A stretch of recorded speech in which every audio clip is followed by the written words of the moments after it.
মার্কিন president Donald ট্রাম্পের নির্বাচনী প্রতিশ্রুতি অনুযায়ী যুক্তরাষ্ট্রে বসবাসকারী অবৈধ অভিবাসীদের গ্রেপ্তার অব্যাহত রয়েছে। পাশাপাশি অভিবাসন ও শ্রম আইন লঙ্ঘনের দায়ে সৌদি আরবে চলছে ধরপাকড়। অন্যদিকে অভিবাসন সীমিত করার পরিকল্পনার বিরুদ্ধে জার্মানির বার্লিনে রাস্তায় নেমেছেন হাজার হাজার মানুষ। এই প্রেক্ষাপটে আতঙ্কে দিন কাটাচ্ছেন উন্নত জীবনযাপনের আশায় বিশ্বের বিভিন্ন প্রান্তে আশ্রয় নেয়া লাখো অভিবাসন প্রত্যাশী। 2024 সালের নভেম্বরে প্রেসিডেন্ট নির্বাচনের সময় রিপাবলিকান দলের প্রার্থী ও সাবেক মার্কিন প্রেসিডেন্ট ডোনাল্ড ট্রাম্প ঘোষণা করেছিলেন ক্ষমতায় গেলে যুক্তরাষ্ট্রকে অবৈধ অভিবাসী মুক্ত করবেন।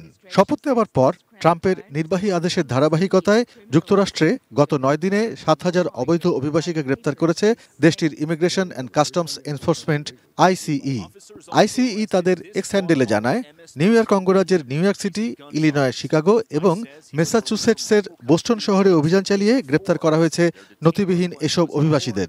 তাদের মধ্যে অনেকের বিরুদ্ধেই ধর্ষণ, অপ্রাপ্তবয়স্কদের প্রতি যৌন সহিংসতা, বন্দুক এবং মাদক সংক্রান্ত অপরাধের অভিযোগ রয়েছে। গ্রেপ্তারকৃতদের মধ্যে 6,000 অবৈধ অভিবাসীকে কারাগারে রাখা হয়েছে। শিগগিরই তাদের নিজ নিজ দেশ কিংবা গুয়ান্তানামো বেতে পাঠানো হবে।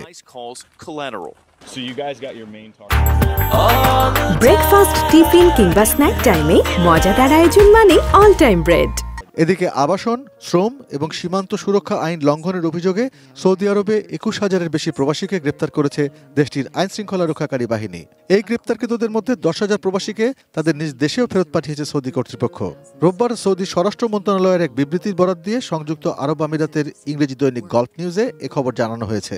দেশটির স্বরাষ্ট্র মন্ত্রণালয় বলছে, এর মধ্যে আবাসন আইন লঙ্ঘনের দায়ে প্রায় 14,000, সীমান্ত নিরাপত্তা আইন লঙ্ঘনে 4,600 জন এবং শ্রম আইন লঙ্ঘনের দায়ে 3,000-এর বেশি প্রবাসীকে আটক করা হয়েছে।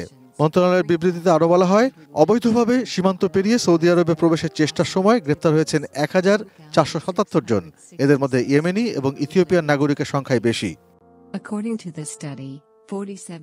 অন্যদিকে অভিবাসন সীমিত করার পরিকল্পনার বিরুদ্ধে জার্মানিতে বিক্ষোভ করেছেন হাজার হাজার মানুষ। রোববার দেশটির পার্লামেন্ট ভবন বুন্ডেসট্যাগের পাশে বার্লিনের ব্র্যান্ডেনবার্গ গেটের সামনে জড়ো হন 1.5 লাখের বেশি বিক্ষোভকারী। শুক্রবার জার্মানির কনজারভেটিভ পার্টির চ্যান্সেলর প্রার্থী ফ্রেডরিশ মের্জ পার্লামেন্টের নিম্নকক্ষে এই অভিবাসন বিলটি উত্থাপন করলেও প্রয়োজনীয় সংখ্যাগরিষ্ঠতা অর্জনে ব্যর্থ হন।